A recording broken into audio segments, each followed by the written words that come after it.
Hey everybody, welcome back to Half Done Outdoors. Today we're going to make a homemade jaw jacker that's compactable out of a piece of PVC pipe. So let's jump into it and I'll show you what we need and how we're going to get this done. Alright, so everything that we're going to need: a 1-inch piece of PVC pipe about 2 feet long, an 1.25 inch piece of PVC pipe that's about 2 feet long, an end cap, and a coat hanger. As far as the tools that we're going to need, we need an 1 3/8 hole saw bit, or you could use a Dremel tool. I have this, so I'm going to use it. We're going to need something to cut and bend our coat hanger with. I have a tape measure and a drill.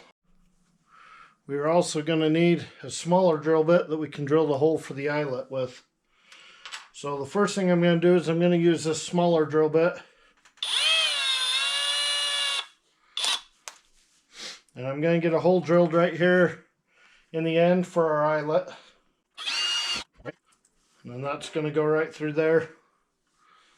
And then, alright, now that we got the hole for our eyelet, we're going to come right in here. We're going to kind of measure out, because this is going to be the cross leg for it. We're going to kind of mark out where we want it. It doesn't really matter as long as we get it behind the eyelet hole here. So then I'm going to use my smaller drill bit that I drilled the eyelet hole with, and I'm going to drill a hole all the way through and hopefully get it as straight as I can. Alright, now that we got our little pilot hole drilled there, we're going to use our hole saw bit and we're going to get all the way through this.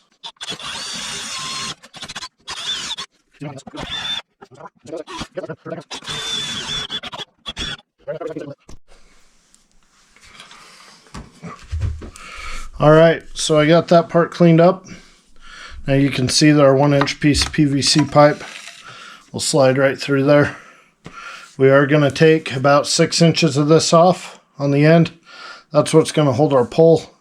So I'm going to get that cut, and then I'll show you what we're going to do down here on the other end to hold the pole. Alright, so this is the fishing pole that I'm going to use. You can see it slides right down in there, right up to this chrome ring. So I'm going to pull it out. I'm going to measure down, go probably just about 1/4 inch. Alright, so this is the pole that I'm going to use. You can see it slides right down into there, right down to this little chrome ring here. So I'm going to get that measured out, go a little bit past where that is, and cut that right about right in there. And then we'll go to that step, and then we'll get a hole drilled in this and show you how we're going to do that. Alright, so I'm going to insert the eyelet next. We're going to use one nut on top, one on bottom. And just get that tightened up. You do want your eyelet to hang down into here just a little bit. That's what's going to help stop everything from sliding out the front. Alright, so then you want to grab your rod. We've got the leg through this. We want to figure out about what angle we want this fishing pole to be on, because we don't want it to be stretched way out like that. Wouldn't give us a very good hook set. We want it to come down and have a pretty good arch in it, so that when that thing sets, it'll really pop up and set that hook good. So I think on this one, I'm going to want the hole about right in here. So I'm going to get that drilled out. Alright, so what we're going to do is just get this hole drilled straight down in, and then I'll come in with a Dremel tool and notch the front of it. And I'll show you why we're going to do that. Jeez. A bit aggressive there, don't you think? Alright, so we don't want our pipe sticking straight up like that. So I'm just going to grab my Dremel tool, just because I have it. I'm going to come out here and just notch this out just a little bit on the front, so that pipe will kind of come in and sit down at an angle. So I have to take it outside to do that, so I'm going to hurry and go out and do that, and I'll be right back in and show you what I did. Alright, so as you can see, I just took my Dremel tool, with a sanding disc on it and just kind of sand it down in here. It sits at a little bit of an angle like that, which will be about perfect. We can always come back in and readjust that more as we get this all put together and try it out and see how it works.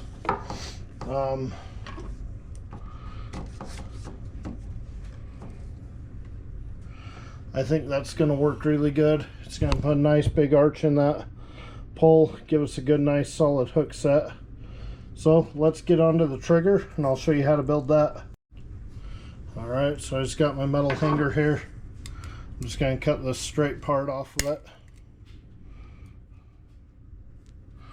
We won't end up using that whole part, but that gives us a good baseline of where to start. So we'll get bending this thing. I'll show you where to bend it and how I do it. Alright, so we're going to come in here. Our first bend, I'm just going to do it. I'm going to put the edge of the hanger there. Just going to bend it almost to 90. Alright, so now we got that. And then we're going to come down. Then we're going to come down. I'm going to measure about 2 inches and we'll make another bend. We're going to bend this the opposite way of how that trigger is. And we're going to keep going until we have an angle about like that. And then that's going to allow us to keep on bending it back up towards itself. Till we have a nice little V there. Then we're going to come right here and we're going to bend this out flat. Alright, so now we have a piece that looks about like that. Now, depending on what you're fishing for, will kind of depend on the length that you want this. The longer it is, the more sensitive it's going to be. I'm going to do mine at probably about 3.5 inches long. I found that works really good for trout. Alright, so now that we're at this point, we're going to take it about right in here and we're going to bend it straight up. So we got it there. We're going to go up with it. This part gets a little bit tricky because you're going to have quite a few bends right in here. Then we're going to grab it. I'm going to use the small end of the pliers and we're going to bend it over, all the way over. Maybe if I can grab it tight enough.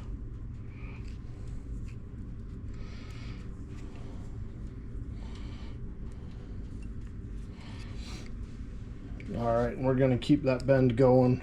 Alright, now that we have the front of it looking like that, we're just going to grab it right here again. We're going to bend it back up.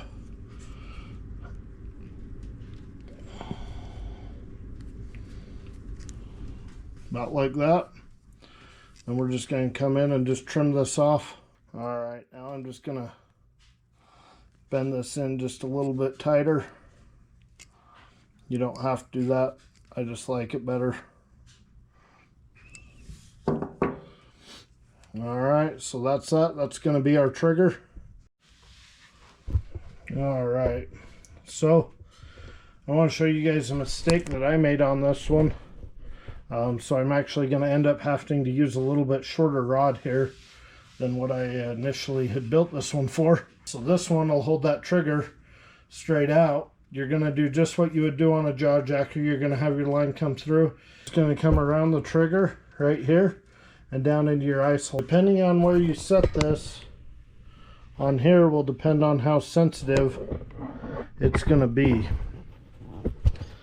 For instance, if I put it all the way at the front of that, it's going to take a lot more pressure to pull down on that for it to come out, versus if I set that right next to the edge. See what I mean? There, it just comes out kind of on its own almost. Now you can fine tune that and get it to where it doesn't do that. You can also take and bend this trigger down just a hair if you're having a hard time with the length of rod that you're using. So you can see how it's kind of leaning forward. That's because I don't have my rod angle the rod that I'm using and the angle of how it comes down just right. And I'll show you what I mean. This is a little bit different rod than I originally showed you because it sits in there a little bit better than what the original one did that I built this for. So it's going to kick the trigger forward like that, which would make it really sensitive. You could still use it like this, just run your line up through there, and as soon as you get a bite, it's going to go off. That's going to be really sensitive. As what I needed to do was right here, I needed to move this pipe back just a little bit. You could always drill another hole and have different lengths along here for different sizes of rods. But that gives you the main idea of what you want. Alright guys, so the cool thing about this build is when you're all done with it and you're ready to go ice fishing, you don't have a ton of room in your sled. I own a jaw jacker, it's kind of big and bulky. You just take this thing, you break it down, everything fits inside of your 1/4 inch or 1 1/4 PVC pipe. Put the cap on and throw that in your sled. And all you've got is a 2-foot piece of PVC pipe. If you like what you see, give us a thumbs up, subscribe. We'd really appreciate it. Thank you for watching and have a great day.